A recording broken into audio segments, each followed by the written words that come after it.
Hi there, I'm Danny Flexen and welcome to the latest edition of Seconds Out Live.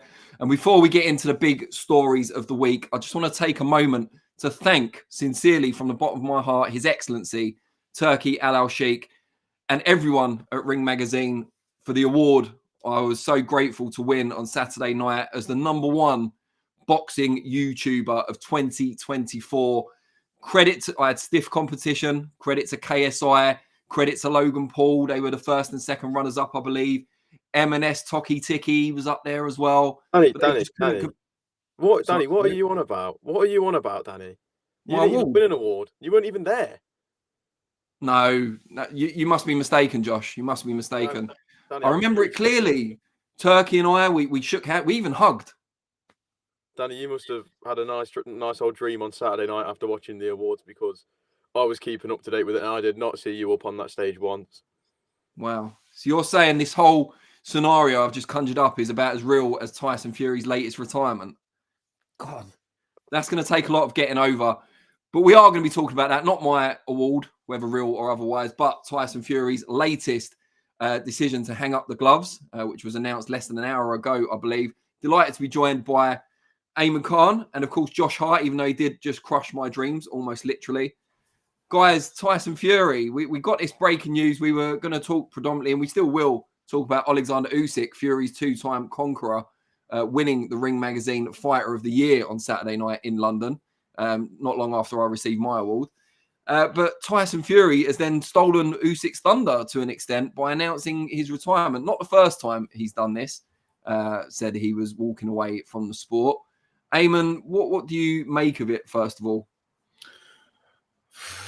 I mean, we've been here before, haven't we? And I think that's a somewhat easy thing to say when it comes to a Tyson Fury retirement, because we're not quite certain as to what direction it will go. We feel that maybe as boxing fans, having heard it before, that Fury might be at the ring for a considerable amount of time, but that won't be years. We're talking months here, and that's kind of the usual amount of time that any boxer might see themselves outside the ring before their next fight. The talk has now shifted from Usyk and undisputed and title contention to the anti-Joshua fight, which we've been waiting for many a year. And is the feeling here from some that this is just a bit of a ploy here to get us an extra few millions out the coffers for whoever is putting on the fight? That will be most likely Turki Al-Sheikh here, to get this fight over the line. And that's what it takes to get the most out of it. As you want to call it a cash out, you want to call it the fight that we wanted for many years, whatever you want to call it. But Fury might be putting a bit of a pressure out there to get the offer that he wants. That might be the case, or it might be the case that Tyson Fury is actually hanging up the gloves. I had a conversation with a source that will remain unnamed, and when it came to asking them about Fury and Joshua and whether that was likely, they said that, look, we know that one side of the equation does want the fight, but the other, we feel that is more likely going to retire. And lo and behold, a few days later, these statements come out. I think with a retirement, usually what happens is, and I'll use Amir Khan as an example, when he retired, he kind of got, albeit via Zoom, he got everyone from media over on Zoom to ask him a couple of questions, and he thanked everyone on the media for their support and thanked them for covering him as a fighter, and did some sort of thing like that. Tyson, you'd expect if he retired there to be a big press conference, there'd be a big hubbub about him, even though maybe he probably wouldn't want it and he'd want to sail off into the sunset. I think that would probably happen for Tyson, and because that hasn't happened, because those things aren't in motion, like the first or the last time round, it wasn't taken out of any rankings or anything like that, and the people just let the dust settle and saw what happened in the following weeks and months, and he did return to the sport. I expect the same sort of thing to happen here. And right now, unfortunately, I can't take it on face value. I can't wish Tyson Fury all the best in his future endeavors, as a WB saying would be, but all the best in his non-boxing career, because I think there's unfinished business, and I think he knows it. I think boxing fans know it. Reasons why we shouldn't take Fury at his word on this. One is that at the very end of the very brief statement he put out on social media, he made the comment, what was it? I'll leave you with, even Dick Turpin wore a mask, alluding to the fact that he still believes he was robbed in either the latest or both fights with Oleksandr Usyk, an opinion not shared by many around the sport, even though closest to Fury, while they may believe he did enough in the second fight to win, don't believe it was such a heinous decision or miscarriage of justice to call it a robbery or make allusions to, not very subtle allusions, to a famous highwayman of the past. Not only that, this is, as many people have pointed out, not the first time Fury has quote unquote retired. Sometimes they've lasted a long time, sometimes less. So there's an element of the boy who cried wolf about it as well. And I think the third thing is that this coming hot on the heels, 2 days after his big rival, someone he believes, got the better of him when he shouldn't have, Oleksandr Usyk, took the Ring Magazine Fighter of the Year award. Everyone praising Usyk, talking about his next move, as we will be shortly, and we were going to open the show with before Tyson made his announcement. So he's kind of got what he wanted from SO Live, at least, if not from the wider boxing world. We'll wait and see what impact that has. But taking some of the attention away from him, Fury was probably the most famous boxer currently who wasn't at the Ring Awards on Saturday night as well. Anthony Joshua was there, Canelo was there, Usyk was there. Even fighters that are on the big card in 9 days' time. Oh, sorry, not 9 days' time, 5 weeks' time. In February were there. They broke training camp, presumably, or took an evening away. Daniel Dubois, for example, was there. Hamza Shiraz and some of the other people from that big card were all there. And Fury was notable by his absence. That would have been an intentional move also. He knows it will get people talking. They'll be wondering, why wasn't Fury there? What's he going to do? What's happening with Fury and Joshua? Because Joshua was there. Turki Al-Sheikh has made it clear he wants to make Fury and Joshua this year. And then Fury doesn't turn up, even though he's previously been apparently very close to Turki Al-Sheikh and Riyadh season. And then 2 days after that, he announces his latest retirement in one of the shortest farewell speeches I've seen. It just doesn't add up for me. I mean, in a way it does. It adds up to a fake retirement. And as Ayman said, I think it is partly to increase his value. The public will miss him more. He'll be able to command more money to, quote unquote, come out of retirement to fight Joshua. But not only that, I think the attention is then diverted from his biggest rivals and back to the Gypsy King, which is probably just how he likes it. We'll go to the chat shortly, but Josh Hart, were you at all surprised by the statement? I know you didn't immediately understand the Dick Turpin reference. I can't say I'm overly shocked by it, but I was more expecting just to see Tyson keep a bit more quietness around his name and not come out with any statements until we see something like an Anthony Joshua fight. Obviously, we saw in the post-fight press conference after the second Usyk fight, he mentioned that he might fight again, he might not. But if this is it, then I'm in full agreement that it is probably the shortest farewell speech we've ever seen. And the reel that he put on Instagram was about 20 seconds long, maybe just a little bit over. But no, I think it is more just a ploy to make a bit more money, increase his value. I don't fully agree with the fact of making the fans miss him because he's done this before. And when you do something so many times, we are going to lose our interest. And at this time round, when you go onto the comments of the post, a lot of people are saying, "Oh, we'll see you at the Anthony Joshua fight." That's one way to get yourself a better deal. So I don't know what to believe, really. That's it. I guess we've just got to wait and see what happens. If he gets removed from the rankings, maybe then we might see something change.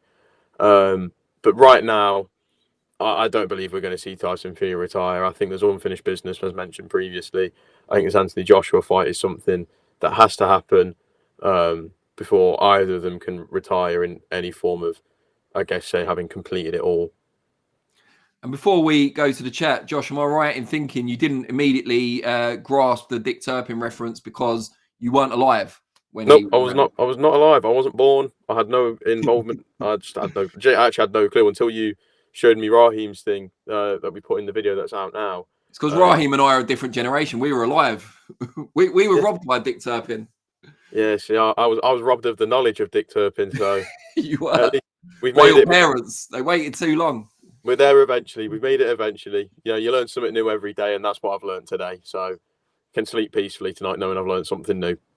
Your peaceful sleep is all we aim for here on SO Live, Joshua Hart. Let's go to the chat. Ali Poshpaza. God knows if I've said that right. Probably not. Usyk deserves the award. He's a very serious sportsman and a good man. Maybe he should face Joseph Parker or Ruiz. We will have a poll on Usyk's next move when we get to the Usyk section, which, as we said, has been bumped slightly because of Tyson Fury. I'm sure he'll love that. Maybe Tyson should face Ruiz or Joshua or Zhang. The next person, it's in Cyrillic alphabet, so I cannot read it, unfortunately. He is very Phil. I can read that bit. Ali goes on, or perhaps Tyson should face Martin Bakole, and agrees that Usyk is very Phil. B Sod says, how many times has he said this now, referring to Fury's latest retirement? Nat says, I think this is the 4th time. I'm sure it's more than that. Cuss's System, good to see you, Dennis. You did promise you would tune in, and you're as good as your word. Says, Tyson Fury only has the Joshua fight as an option. If he's got no heart for it anymore, then he should retire. However, AJ's resume is currently better than Fury's. Maybe that's why Fury did not attend the Ring Magazine event. Interesting. B Sod says, Fury is a very jealous dude. Gertrude, that was my grandmother's name. It's not her. She's been dead for a long time. Unless a medium's also on the line. Says, a true low-life sport. Wow. Thanks for joining SO Live just to throw shade at boxing. I'm not sure that's quite what we're looking for. B-Sod says, I just want to see more Zhang before it's too late for him. Zambanu Love, welcome back. He says, wonder if this is another shadow ban and we'll hear he popped for the Usyk loss after the fact. I don't know. I mean, we'll wait and see, but there's been nothing of that nature even surrounding Fury since the, in the build-up to the aborted Klitschko rematch. Thunder Road says, this is a trio. Well spotted, Thunder Road. No flies on you. Like Junior Soprano. Says, grey hair dad guy. I think it's just grey dad guy. We can abbreviate it. Grey dad guy, emo guy. That's Ayman, apparently. And the Adderall supply guy at your local uni. That's yet another nickname for Josh Hart. Hit the thumbs up, chat. Yes, please do. We are the most interactive show on boxing YouTube. I got too excited by my intro and I forgot to say, please do give us a thumbs up. Subscribe if you're not already a subscriber and get your comments and questions in. Martin Mulligan says, big up Seconds Out. Loving the boxing chat. Big up yourself, Martin Mulligan. Daryl Elliott says, Tyson is just pumping up the interest in the AJ fight. It's not as big as it was and needs a bit of fluffing up to get the money. Big Boy Garms says, anyone who knows fighters knew Fury was done. No way would Fury fight in a loser's final fight with AJ, especially after losing to a jacked-up cruiser. Fury has 2 options, retire or Usyk 3. I don't think Usyk 3 is on the table at all, Big Boy Garms. I don't think there's any appetite for that from anyone, really, after the first 2 fights. Mucky says Fury is just ruining his legacy. Hakan Johansson of Hakan's Ringside Live fame says, I think the Fury retirement is the truth from Fury. Mark Hatch says, RIP Fury. It's a bit of a shame. I don't think he's actually died. Michael Ward says, Tyson will be missed because personality-wise, he outdoes the rest by a landslide. Took me a minute. Christopher Saavedra says, Fury is either trying to bargain for more money or ducking AJ because he could be KO'd by power punchers. And Hakan goes on, if Fury retires, what's next for Anthony Joshua? Maybe we'll discuss that in a moment. MB says he retires every couple of months. He will do the AJ fight. That is an interesting one. Do you think, Ayman, you first of all, you were at the Ring Award. I mean, so was I, receiving my award. But at the Ring Awards on Saturday night, AJ did a face-off with Martin Bakole after some back and forth between the two of them on social media in the week leading up to it. Is it possible that AJ had a bit of an inkling that this announcement was coming from Tyson Fury and he's kind of exploring his options now? I think AJ would have been ready for all kind of outcomes for Fury to be receptive, for Fury to meet him at the table, for Fury to put out that he would retire and it be the truth, for Fury to put out that he'd be retiring, it to be a negotiation tactic. I think AJ is long in the tooth in terms of dealing with Tyson or seeing Tyson Fury and how he presents himself over social media or in negotiations. I think that picture with Martin Bakole specifically is more kind of a sign that I think AJ welcomes competition. I think AJ wants to show that now that he's dropped down into contendership status and looking to claim back a title at the 3rd time it would be if he does do it, as he stated over in Nigeria. He wanted that opportunity as well as Tyson Fury. Those were his main aims for 2025. I think Anthony Joshua knows that if he's going to get back up to the top of the ladder, then he's going to have to take off one of the real heavy-hitting contenders on the way to doing that. And I think it could have been, and it was, Daniel Dubois in a picture as well too. It was Martin Bakole. It could have been Zhilei Zhang. It could have been, and it might now be another, because Fury falls out for the wayside for now, it seems. So I think from what I hear with Anthony Joshua is that he does have a real want to be in the sport, want to continue. Whether he can get there is another thing. He'll find that out pretty soon if he's not cut out of it now that the younger fighters have gone from being prospects and are now contenders themselves, and the ones that were once at the top have gone from being the contenders and in their prime to the veterans of the sport, and if they can still hang with the younger crop. So AJ's got a interesting 2025 coming forward. And Josh, if Tyson Fury isn't serious about this retirement, this latest one, is there any fight out there apart from Anthony Joshua that you would have any interest in seeing Tyson go into? It's a tough one, because a lot of the talk with Fury over the last couple of years has always been it's either going to be Oleksandr Usyk, or if obviously like what we've seen, it doesn't go well against Usyk, then we'll see an Anthony Joshua fight. I'm trying to think of, obviously there's always used to be the talk of the Joe Joyce fight, but I think right now that's probably not the type of fight we need to look at. I was looking at BoxRec earlier. Obviously, we know Joe Joyce is back March 1st, but I think he's only scheduled for an 8-rounder that night from what BoxRec is saying.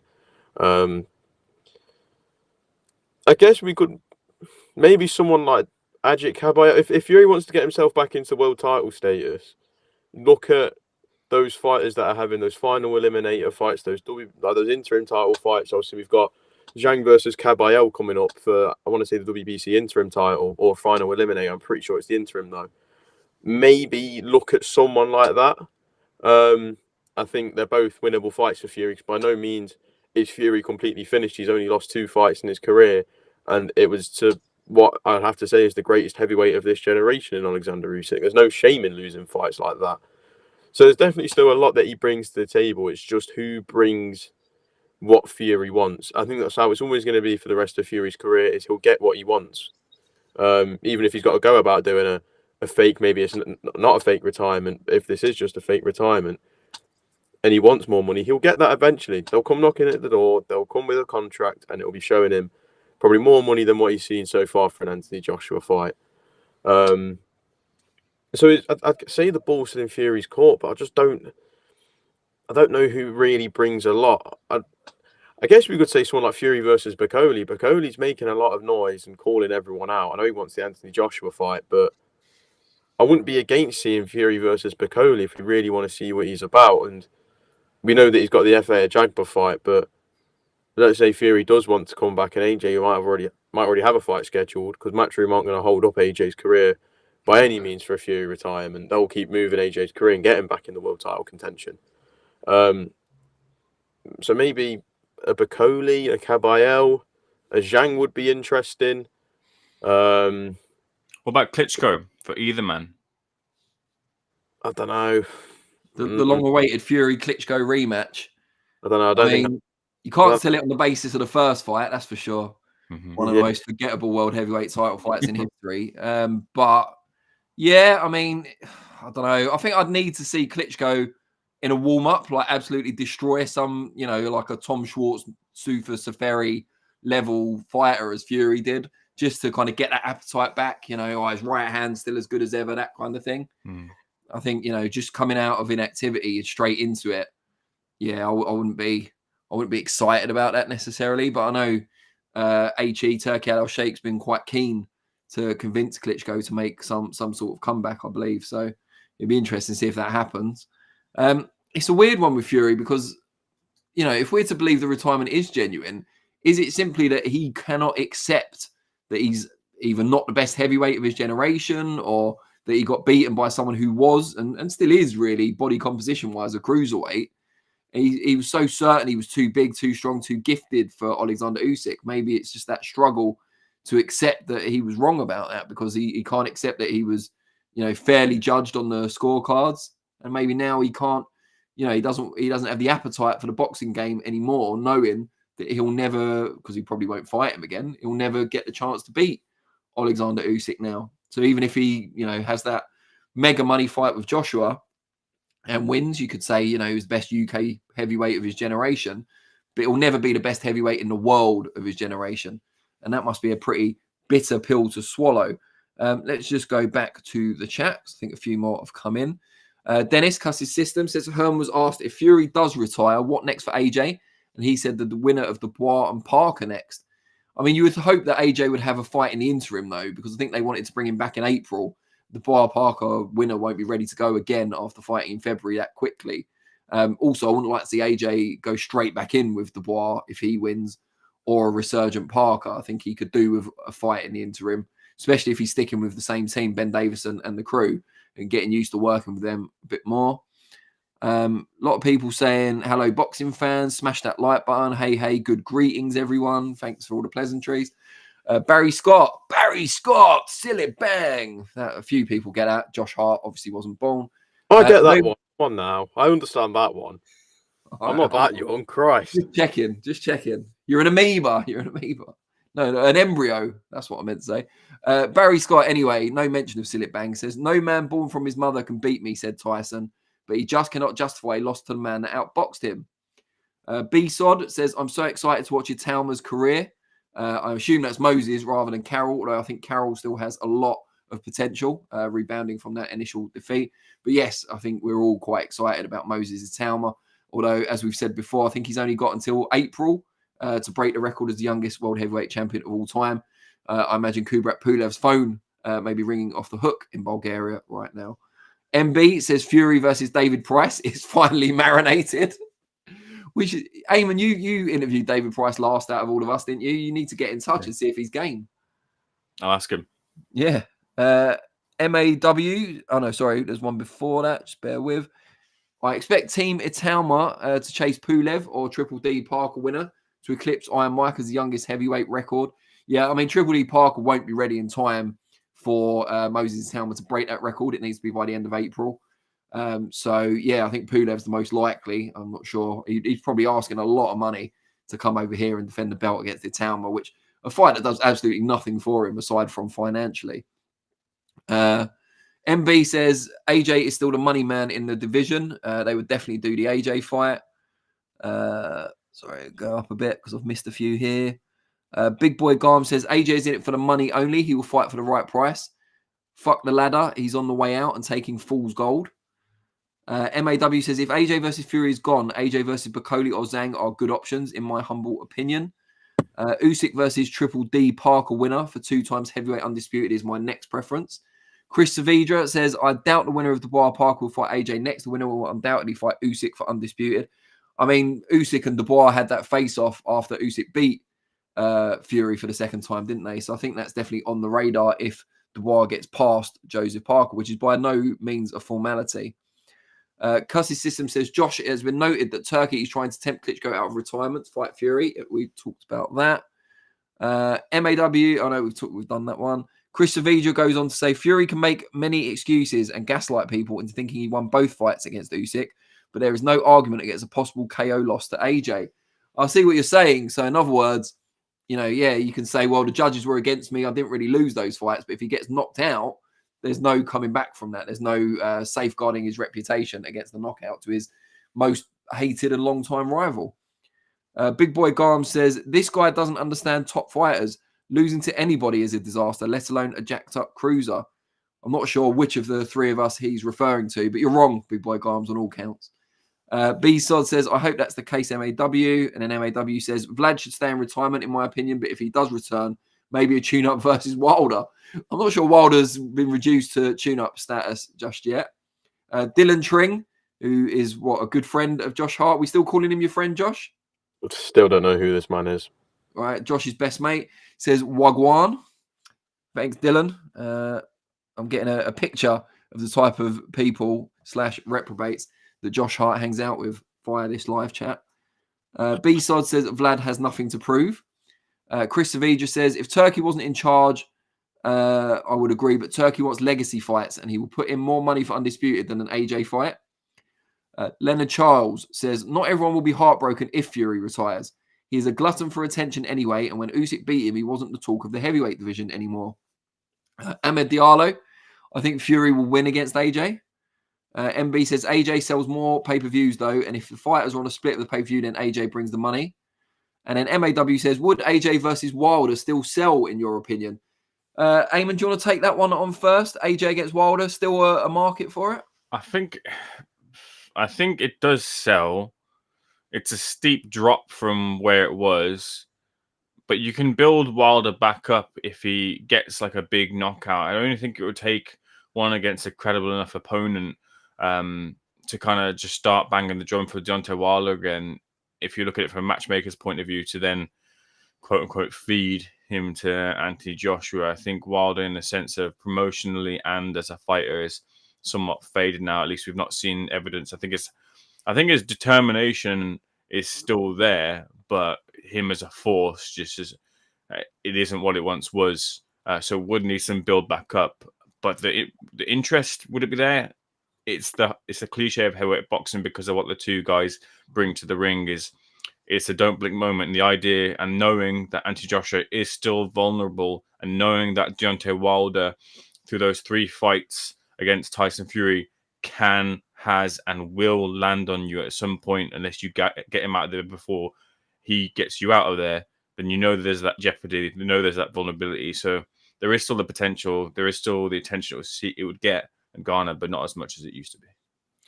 What do you think, Josh? Are you do you fancy that one, Wilder against Joshua, or has the boxing world moved on? I think the world has moved on. The boxing world has probably lost all the interest in that. Especially what we've seen from Deontay Wilder in his last 2 fights. I think it's Parker. He just couldn't let his hands go against Zhang. He's just not looked himself. He's not looked himself, and it's not a true representation of how the fight was once. Kind of like Fury versus AJ. The fight's gone way past the best by date. Obviously, there's still more life in Fury versus AJ than what there is in AJ versus Wilder. AJ versus Wilder, I think it's a sunken ship. There's no bringing it back. You don't get any younger. Wilder's not going to be getting any quicker, any better, any stronger. So I think we just got to put that down in the list of fights that we're going to just have to miss out on. And a clash of styles that would have been great, but we'll never know. And the only way we can dictate who would have won is just based on pure opinion. And Ahmed Diallo says, no, Wilder is done, bro. He should fight Jake Paul or some Misfits fights. God, imagine being one of them influencers. You turn up, you're like, yeah, who have you got for me? Who's next on the Misfits show? And it's Deontay Wilder. And you've got all these things going through your mind, all the highlight reel knockouts, what he did to that poor mascot. You're a Misfits influencer talking about FIFA on YouTube or whatever. You've got to go up against Deontay Wilder. I mean, I'd love it. I'd love to watch that, to be fair, but I think it'd be hard to sanction it, and in a civilized society.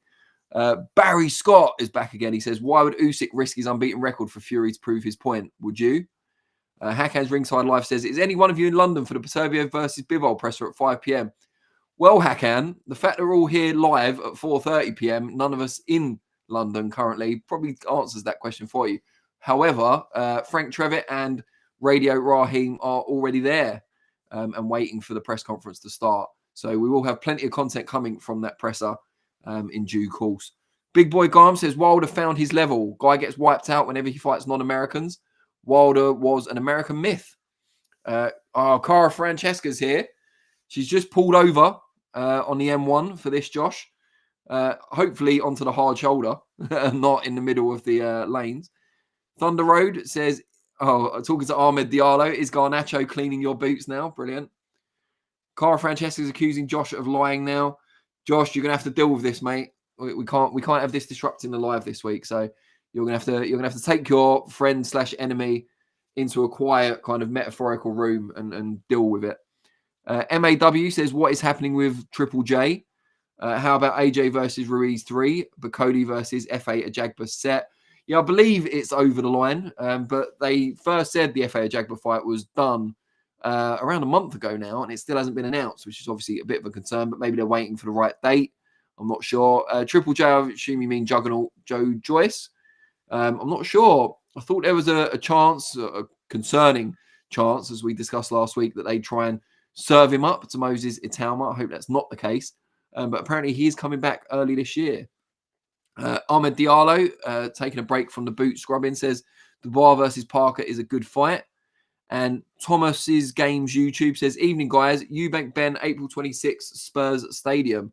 Yeah, I mean, that's what's been rumoured, Thomas, that the fight has now been signed. Several sources reporting that. We spoke to a number of them at the Ring Awards on Saturday night. So Eddie Hearn, Ben Shalom, and both fighters, they all seem to say the fight being signed was just days away. So that would track. Does it sell out Spurs Stadium? I'm not so sure. There might be a few comps on the night, but we shall see. We've talked a lot about Fury's retirement and whether it will hold up or not. But let's give due credit to the man that's defeated Fury twice in their last two fights. And that's Oleksandr Usyk, who was, in my view, quite rightly judged as the Ring Magazine Fighter of the Year for 2024 at the award ceremony on Saturday night. And now thoughts turn to what he does next. So before we talk about that specifically, Ayman and Josh, any qualms, anyone else you thought deserved Fighter of the Year, or was Usyk always, the only real choice for the award? I'll jump in short and snappy. No, I think Oleksandr Usyk far and above.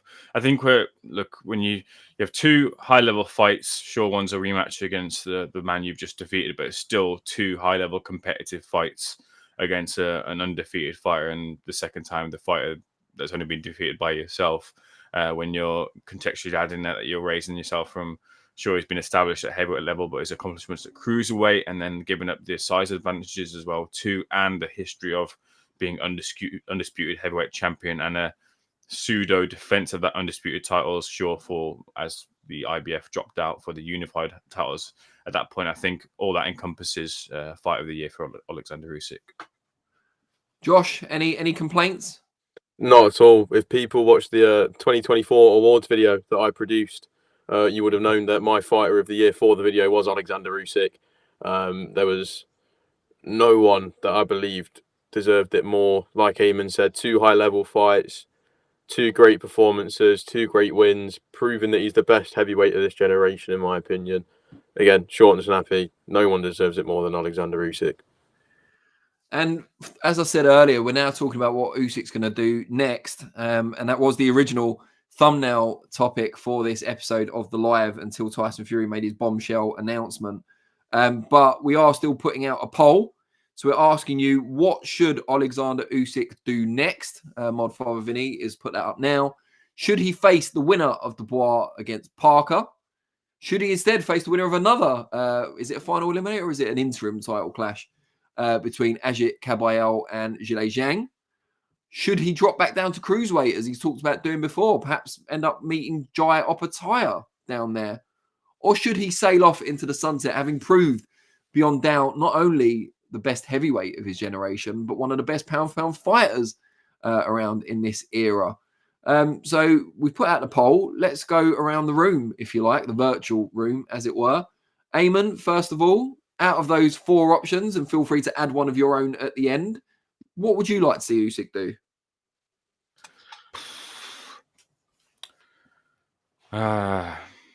It's a good question, because really retirement sees him leave the sport, and I still think he's got something to give. But the old adage is you want to leave when you're at the top. You want to leave people begging for more. You want to leave people when you've got more importantly, when you've got your faculties intact and you've taken, you haven't taken as much damage as you can do, and you're always kind of walking that line, especially at heavyweight. If you do decide to continue at his age, and then the idea of him losing and him being a big factor for him losing is that he's been aged out of his prime, and some younger bucks sure gets a brilliant scalp, but we know it's not the Usyk of old. Less kind of, although it's still a division with jeopardy, less, I guess, jeopardy in cruiserweight. Good competition at cruiserweight as well too. But that Jai Opataya, it's a steep drop down from your AJs and Furies of the world to go to Jai Opataya, who hasn't quite built himself up to that sort of level, although it would be absolutely a fantastic type of fight. Dubois versus Parker winner. I mean, he's beat one man, and whilst Joe Parker is on a fine vein of form, I don't want to discount him out. You'd put Parker is a heavy favorite in that fight. Any other fight, any other options? They're just not as appetizing. Of those options, I think for me, the two that I'd be content with as a fan and an observer would be for him to retire. Sure, that would mean that we wouldn't get to see him again, but then I'd know that he's quote unquote completed boxing in a sense, and he can go and enjoy the sport. And then the second option that I'd like to see is that Dubois Parker rematch. Sorry, the Dubois Parker winner fight, and I guess I've given you who I think wins the rematch. It would be Daniel Dubois, I think, beats Joe Parker, and have another homecoming again as close as he could do, as kind of the circumstances permit, and go over to Poland again and defend his titles against Daniel Dubois, and maybe pick up the undisputed heavyweight titles for the second time round. I think is a good way, I guess, to sail off into that sunset. So that's probably the way I'd read the situation there. But happy really with whatever Oleksandr Usyk decides to do. But with Fury now retiring, it sort of does mean that you lose a bright light, and then to lose another bright light, it's a bit of a big hit at heavyweight. All right, well, I'll come back to Josh after I've gone through the chat, but just to reiterate, we have got a poll out regarding Oleksandr Usyk's next move. Tell us what you would like to see him do. Face the Dubois Parker winner, face the Zhang Kabayel winner, drop back down to cruiserweight, as has been discussed, or retire, sail off into the sunset, having proved you're the best heavyweight of the current generation. Going to the chat, MAW says, if Joseph Parker is a voluntary and wins, I'd expect there's a rematch clause written in, so we'd likely see the rematch. Bit of a tricky one. There may well be a rematch clause, but that won't supersede IBF rules. And the IBF of arranging that final eliminator for the title between Martin Bakole and most likely F8 Ajagba. That was why they wanted Daniel Dubois out in February initially, rather than wait for AJ rematch in the April, was because they want to get a voluntary out the way for Dubois before he has to accommodate his mandatory with the IBF, because they are notoriously, or thankfully perhaps, stringent on their mandatory status. So yeah, I mean, they might have a rematch clause written in, but it might have to be without the belt. So we shall see. Hyacinth Gabon says AJ versus Zhang, good fight. Ahmed Diallo says Usyk is the best cruiserweight ever in history. Yeah, I'd have to think about that one. I mean, Evander Holyfield certainly has a claim there, and there's probably a few others as well. Christopher Savija says, I feel bad for Joe Joyce. He beat both Dubois and Parker, but got nowhere. In the meantime, the men he beat are fighting for a world title and getting paid tons of money. Putting Joe Joyce in with Zhilei Zhang was one of the biggest mistakes team have made for a heavyweight, I think, over the past 20 years.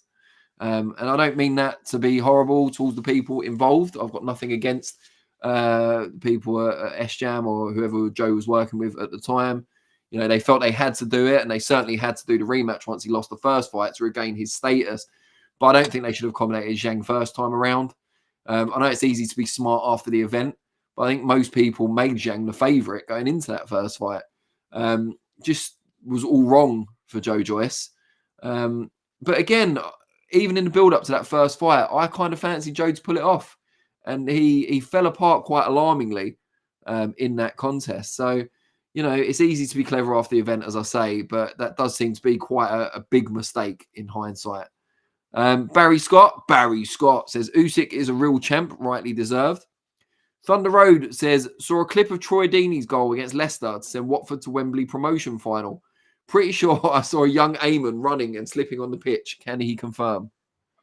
No, I saw a short, quick story about that. I remember I was at uni at the time and I had it on my TV, and I was ringing up my dad at like half time and full time and just letting him know, because my dad's not a big football fan, but he knew it was a big moment for Watford and for myself. And I remember just kind of thinking, do I stay in my room, in my dormitory room, Hall's room, I should say, that's dormitories, US, and watch this, or do I go over to the LRV and watch it there? And I was like, you know what, it's going to take too long I'm going to miss the second half of the extra time of the second half and all that.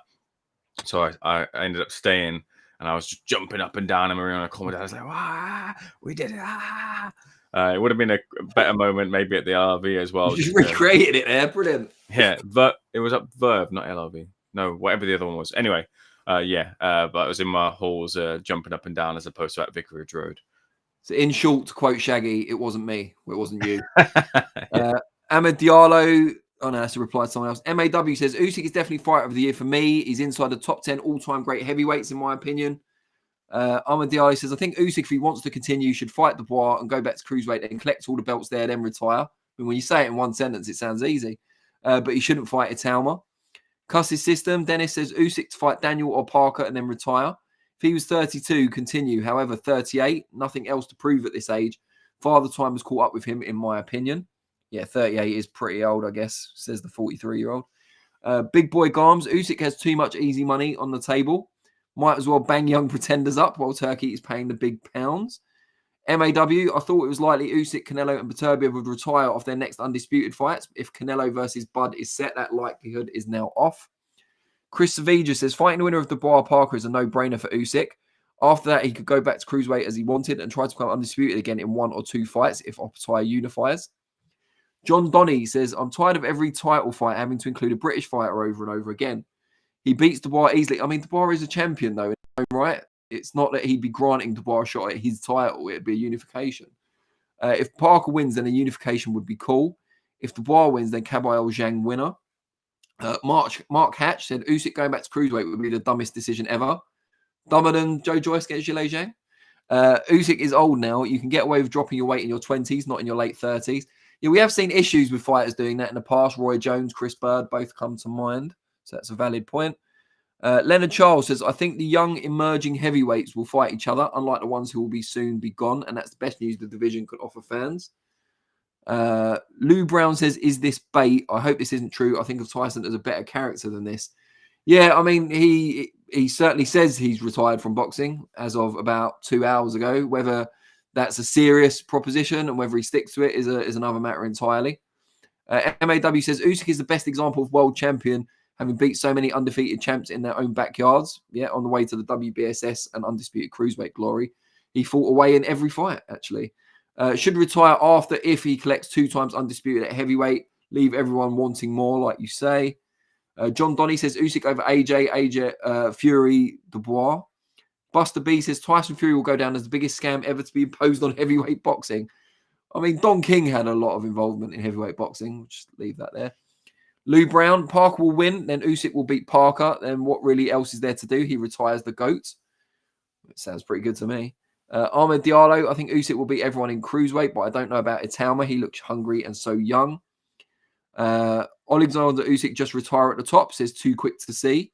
Thunder Road, we want to see good fights as fans, but some will say it was a mistake for Joyce to fight Zhang. I guess Joyce should have fought a tomato can then. No, but Joyce was in pole position to challenge for a world title, which he'd wanted to do for years. He was an interim champion. He was a #1 contender. All he had to do was wait and he'd get his shot. And that would have been a good fight for the fans, whichever world champion he would have challenged. But Joyce had paid his dues. He'd come through hard fights. He'd knocked out Parker. He'd, made Daniel Dubois submit. He deserved his world title shot at that point. And Zhang was an incredibly risky proposition that didn't need to be made. It wasn't to get a mandatory position. He was actually putting his own mandatory slot at stake. So no, I don't suggest he should have fought a tomato can while waiting for his world title shot. But Zhang didn't need to be accommodated. MAW says, I want to see Jai Oppenheimer collect the WBC title while Zerdo settles the WBA mandatory versus Dortkos and then cruiserweight undisputed. Can or will Usyk wait on that? Not necessary, but will enjoy it if it happens. Shmup Room says, I literally believe in God after watching Fury get up in round 12 in that first Wilder fight. I mean, I think a lot of people believe in God before Fury did his homage to The Undertaker. But yeah, good for you. I'm glad Fury's inspired you in that way. A godly performance.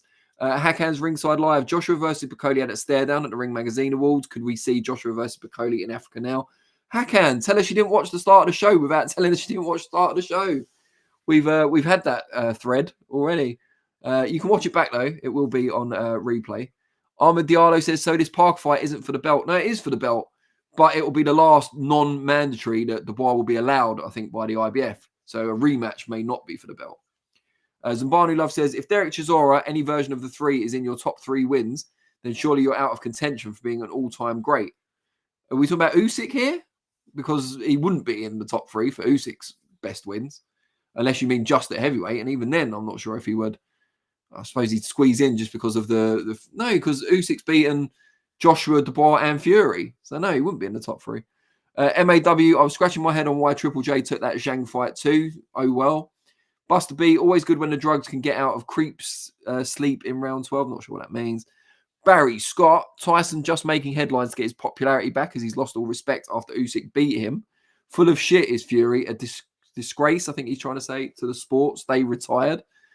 Barry, don't hold back. Get off the fence. Tell us what you really feel. Right, before we move on to our next topic, Josh, we haven't asked you about this. What would you like to see Oleksandr Usyk do next? For me, I get the most interest out of seeing him drop down to cruiserweight, just because of the prospect of a fight between him and Jai Opetaia, especially after seeing Jai Opetaia last week against David Naika on the Wednesday.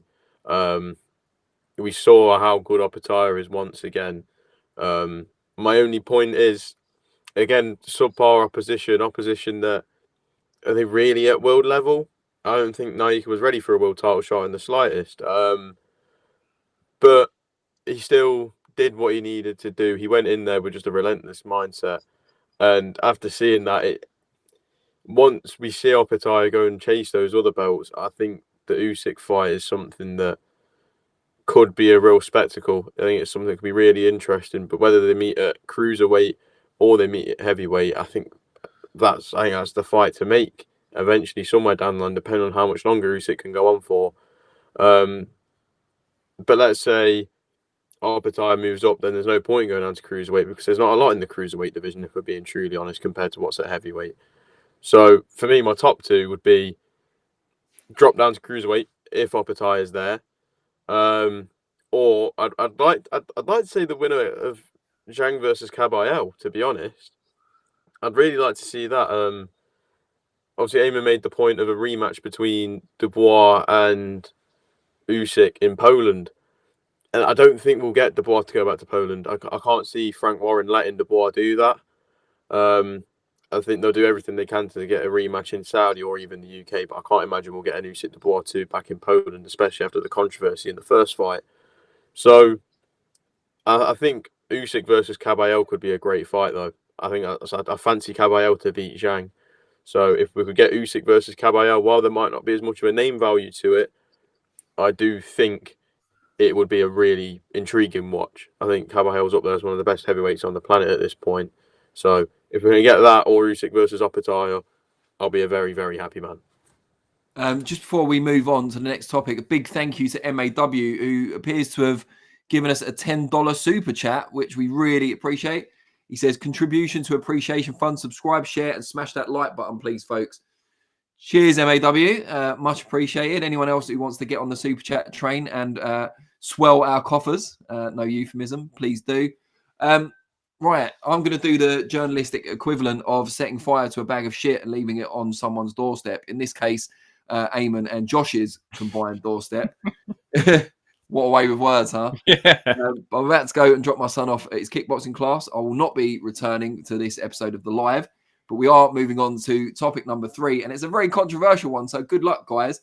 But at the Ring Magazine Awards on Saturday night, while talking about a potential rematch with Devin Haney, Ryan Garcia made some allegations, criticisms against VADA, and said he wouldn't be working with the drug testing body ever again in his career. Take it from here, guys. What do you think about it? Yeah, no, I'll take the reins over here. Thanks, Danny. Appreciate you jumping on, or hosting, another edition of Seconds Out Live as you do depart.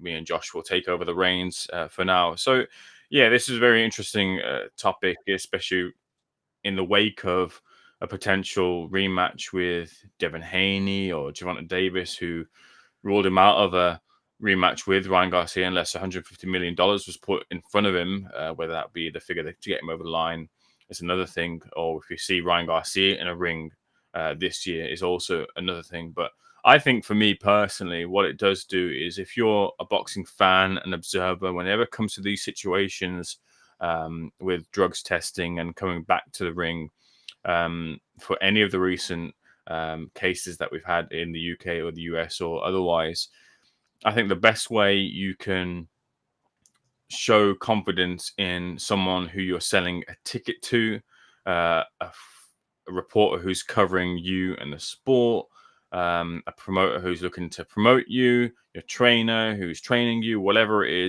is to be as open and honest and welcoming of any future drug testing tests, organizations that promoters will use to drug test, any and all ways in which you can show that drugs aren't in your system. I think fighters should welcome, especially if you've had previous instances where this has come into contention. So for Ryan Garcia to cast allegations as to why VADA shouldn't be used, or how his circumstances will see him return to the ring, I think is disappointing, to be honest with you. There are no kind of reasons as to why you wouldn't want to have as much stringent drug testing as you would want to have in your fights in the future. So I hope that Ryan Garcia was just saying that off the cuff, and in the future will submit himself to any and all drug testing to prove that he is a clean fighter going forward. So that's my kind of take on it, really. I did see it kind of blow up on social media, and the reaction from hardcore boxing fans was one of disappointment as well. I think Ryan Garcia just needs a little bit of kind of reining in. It's good to see that he's not as out there as he was, maybe rewind 6 or 7 months ago. And that seems to have died down a little bit, and his head screwed on a little bit more. But I think that maybe there are a bit too many yes men around him and telling him one thing, when really, if you want to get to the highest of the sport, if you want to fill people with confidence, if you want to sell tickets to the masses, you want to win back the favor of the hardcore boxing fans, you've got to do everything you can to do that. And I think that involves submitting yourself to drug testing. That's my take on it, Josh. What's yours? And also the people in the chat, let me know what you think as well too, as I'll come to you after Josh has given his take. But Josh, what do you think?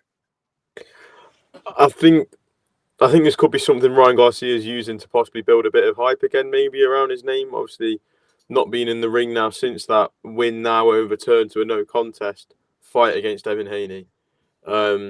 Obviously, had that big spell afterwards again where he was a bit too out there on social media, as we mentioned. But I think now he's calmed down. He's not on his socials as much and tweeting a load of stuff. And some of the things he was coming out with at times were concerning it. We were all concerned for Ryan Garcia's mental well-being at the time. So as happy as we are to see that if he wants to get back in the ring and he wants to be back in these big fights, obviously we know the Devin Haney rematch is up there. It's probably the most intriguing one for Ryan Garcia, but we've seen him have a little interaction back and forth with Conor Benn. That's a fight that could be made. He needs to accept the fact that he needs to be on VADA and needs to be drug tested. Otherwise, why do you think you're going to fight? Especially when you've failed previous tests. It's not like you've failed a previous test and then been cleared innocent. He's served his suspension.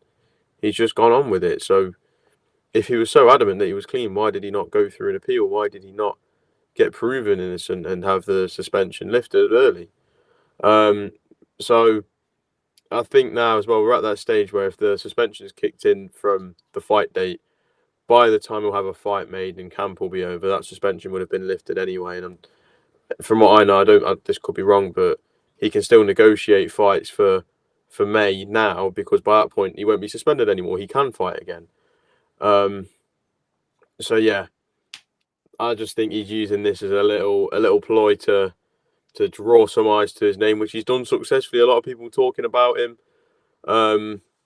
And yeah, I do think they've got to run it back. I think Devin Haney and Ryan Garcia will run it back, especially with all the feud going on. Obviously, I spoke to Devin briefly on Friday at his open workout in London, and he said he welcomes the rematch with Ryan Garcia and said that he will take that fight if it's presented. But his other advice was that Ryan Garcia needs to get clean and sign up to VADA again. So we'll have to wait and see what happens over the coming weeks, I suppose. Yeah, just on a point of technicality, in response to the clip that went out from, it was put out on social media, not by us, but the clip went, I guess, viral. Jake Donovan says that Ryan Garcia admitted he's done zero drug testing since he was issued suspension, which means he will remain on suspension until he proves to the NYSAC, New York State Athletic Commission, that he's clean. So that's the current state of play with Ryan Garcia right now. Moving on to some lighter topics, we have a $10 super chat from MAW saying, contribution to Appreciation Fund. Subscribe, share, and smash that like button. Please, folks. Much appreciated. Much appreciated, MAW.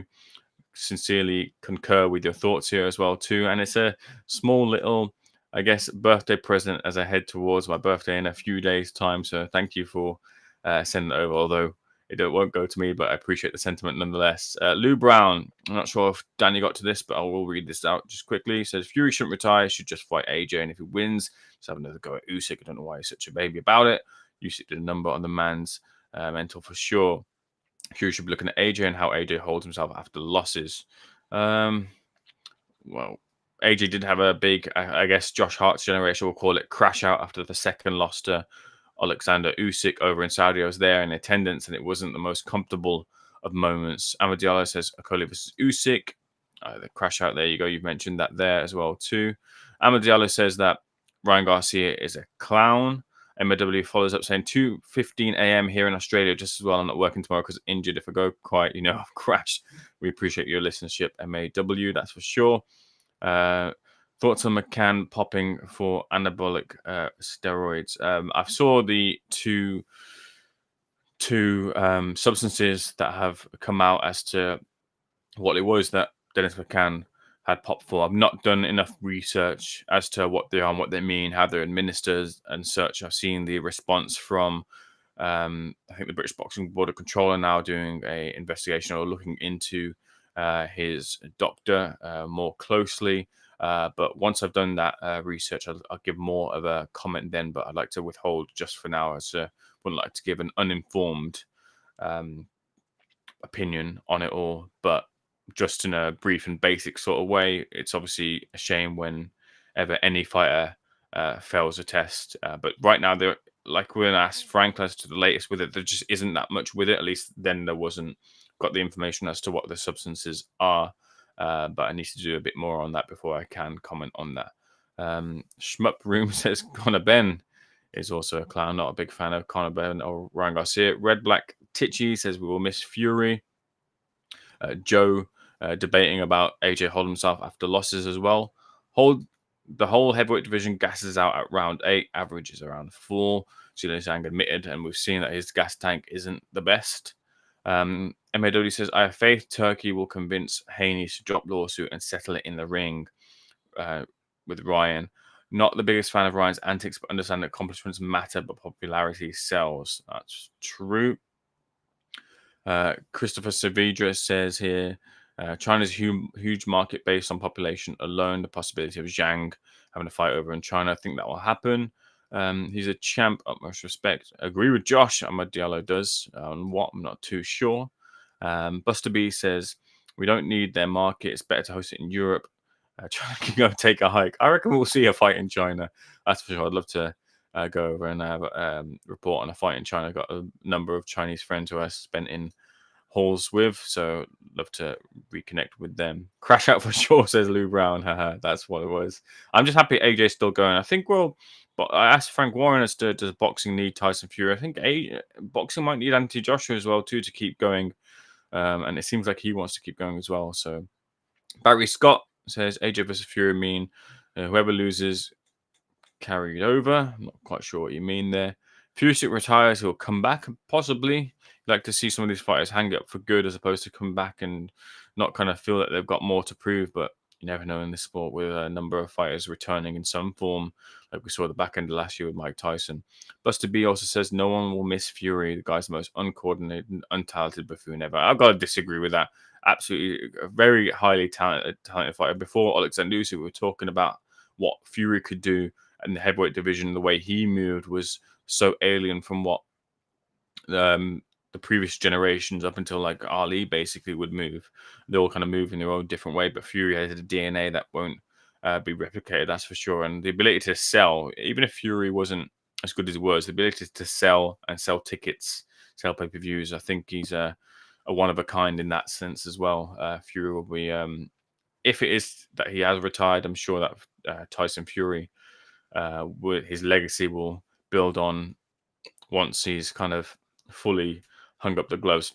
Let's park that there for that chat and move on to our next topic, and that is The press conference that's happening right now, and we will get to, of course, with Frank and Raheem on the ground, bringing you the latest and greatest content from that card. Stacked card is a phrase that goes on for, or is overused by promoters in hyping up and selling their fights, and it's a very cringeworthy moment when I hear it for a card that doesn't deserve it. However, this Bivol or Beterbiev versus Bivol undisputed light heavyweight rematch card is absolutely a stacked card. It's a brilliant card, and at the top of it, Dmitry Bivol looks to overturn a defeat into a victory against Artur Beterbiev in what was a razor close fight for many and for me. But Josh, what do you think about the possibility that Bivol does do what he didn't do in, I guess, the championship rounds, the first time round, and instead of moving on his bike for those 2 last rounds, maybe press on the gas a little bit more and try to bank a few more points or bank those last 2 rounds and get the victory over Beterbiev? Does he do it the second time round, do you feel? See, I've been going back and forth a lot in my mind again, just like the first fight. I'm not sure. I'm really not sure. Originally, I was so set that Bivol wins the rematch. I thought Bivol won the first fight. But talking to some people, I think one of the people that's really stuck out to me was when I spoke to Willie Hutchinson last week. And he said that he doesn't believe Bivol can replicate a performance like that. He said that fight against Beterbiev was the best Bivol's ever boxed. And he still couldn't beat him. And he believes that Beterbiev does stop Bivol this time around, or does a lot more damage, in his words. I don't fully agree on him in that sense, but it does get you thinking. It's whenever you hear those very out there predictions for a fight like this, and someone who's so set in their heart that this is going to happen, it does make you think, and it's made me think. I do still slightly favour Bivol. I do think it's going to be hard for Beterbiev to continue with that pace. I still was, like I said, I did think Bivol won the first fight 7 rounds to 5. But yeah, it did all come down to those championship rounds where Bivol just simply didn't do enough. He didn't do enough in those championship rounds. So if Bivol can replicate the performance that he had before the championship rounds and take that same intensity and that same flow that he had into those championship rounds, then I'd say it's his fight to lose, to be honest, looking at it 5 weeks away. So yeah, I do think Bivol can do it. It's just about maintaining that pace and keeping his foot down on the pressure, and just not allowing Beterbiev to have as much success. I want to follow that up as well, Josh, with, I know that we discussed it a little bit in previous, and I think it might be in the last Seconds Out live, but this card being as quality in depth as it is, what is your standout fight from that card? Is it Beterbiev Bivol? Is it Dubois and Parker? Is it Boatsy and Smith? There's loads to pick from. Zhang and Cabell, which we believe to be the opener on that card. Which one stands out as the one that's going to be the one that we're most talking about by the end of the night? Well, I've just brought the card up on my phone here just so I can make sure I give the best call here. I think looking at it, the two that really stand out to me is the ones that can be a great clash of styles is Carlos Adames versus Hamza Shiraz. I think that is probably the toughest fight of Hamza's career so far. And Hamza's always in an exciting fight, whether he's stopping someone early or getting to them late like he did with Ammo Williams. He's always in an exciting battle. But Virgil Ortiz versus Israel Madrimov, that is a really, really good fight. And I'd probably say, in terms of skill level on both sides, I'd say it probably goes second on the card behind Beterbiev Bivol. It almost reminds me of Beterbiev Bivol in the sense of we've got an absolute wrecking ball in Virgil Ortiz Jr. and then we've got a bit of a boxing mastermind in Israel Madrimov. And it's kind of like Virgil Ortiz Jr. is like the Beterbiev of this fight, with Madrimov being the Bivol of this fight. And it's just a great fight. I think it's a great clash of styles. Obviously, we know Madrimov was originally set to face Sergey Boachuk as well, Virgil Ortiz's last opponent before this fight coming up. So it would have been really interesting to see how Madrimov got on there. But obviously, we didn't get that fight. Instead, we saw Boachuk face Ishmael Davis. But for me, the fight of the night, I'm going to have to say Carlos Adames versus Hamza Shiraz. Just like I said, Hamza Shiraz is always in an exciting fight.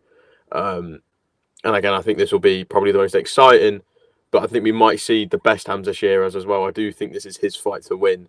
Obviously, like I said, though, very, very tough fight. Won't be easy. But I think we've got a great fight on our hands. And possibly, in my opinion, could be an early contender for fight of the year. So we'll have to wait and see. But I'm locking in Hamza Sheeraz versus Carlos Adames as my fight of the night, the one that I think will steal the show. Josh has laid his flag down on Adames versus Shiraz. I'll go to the chat for one final time whilst Josh thinks about how he's going to close the show as the co-host responsibilities are. But you guys in the chat jumping back in with you all. You stated here, Leonard Charles says, why doesn't Haney fight someone else before he fights Garcia? That way, Haney probably gets back in the win column and Garcia is either found dirty or his fight goes through and the pressure is on him. Did Haney say anything about having something before Ryan Garcia, Josh?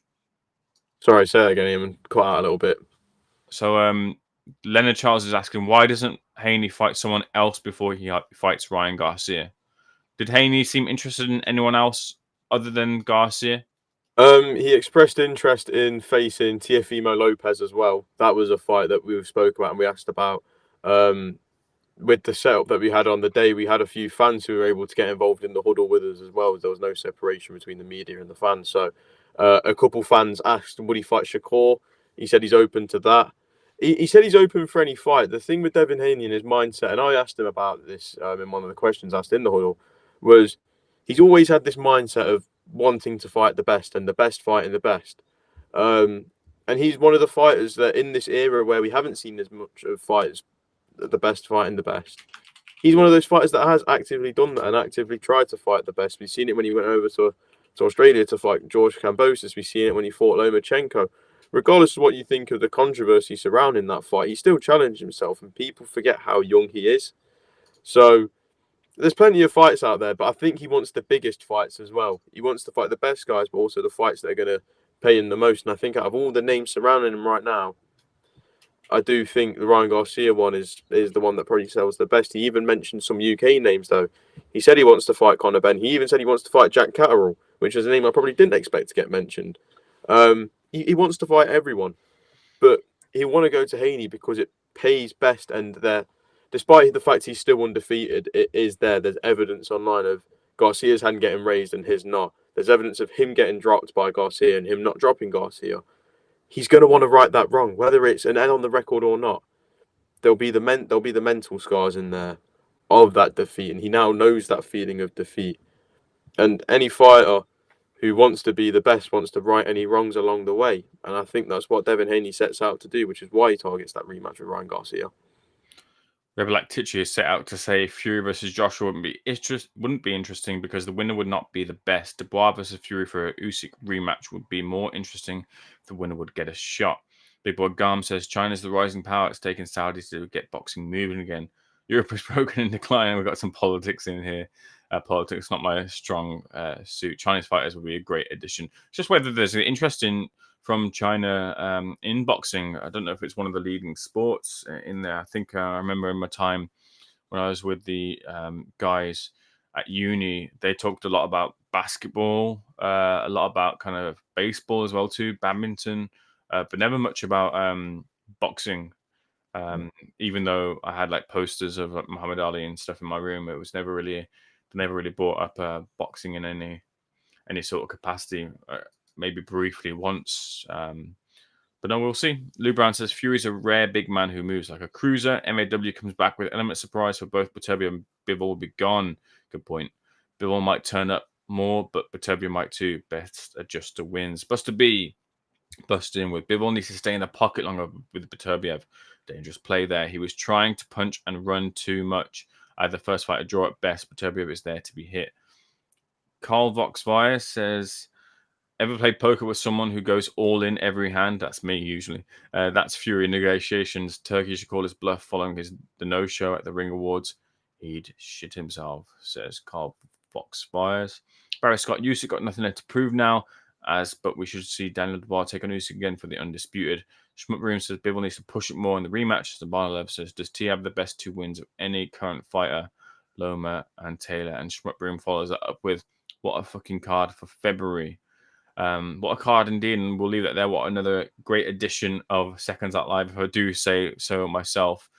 We will be keeping you abreast of all the latest developments in all of boxing, including keep an eye out for Seconds Out, as Frank and Raheem are at the Bivol versus Beterbiev 2, or Beterbiev versus Bivol 2 press conference to bring you the press conference as well as the interviews that they land as well too. So I will also be in Manchester. If Misfits Boxing is more your bag, I'll be covering that this week. So do keep tuned for that. But for now, we'll leave you with Josh Hart's final words for you guys, as is customary on each edition of Seconds Out Live. So Josh, over to you. Right, I've not done one of these in a while, so I'm a bit rusty. But everyone, as always, thank you for joining. Thank you for tuning in for your regular weekly installment of Seconds Out Live. As always, it's fun to be on here. I've made a few more regular appearances recently. I'm getting myself out there. I'm happy to be here. But yeah, hope you all enjoyed. Like Ayman's mentioned, all the content from the Beterbiev Bivol press conference will be dropping throughout tonight. Ayman's got the absolute luxury of being in Manchester for the Darren Till Misfits debut that I am genuinely excited for. Ayman, I'm very jealous that you get to be there on fight night and I don't. But yeah, if you're excited for the next Josh Hart fight week next week, Dalton Smith headlines the glorious Motorpoint Arena in Nottingham. I'll be there all of fight week covering that for everyone. But until then, thank you as always for watching, and we'll be back next week.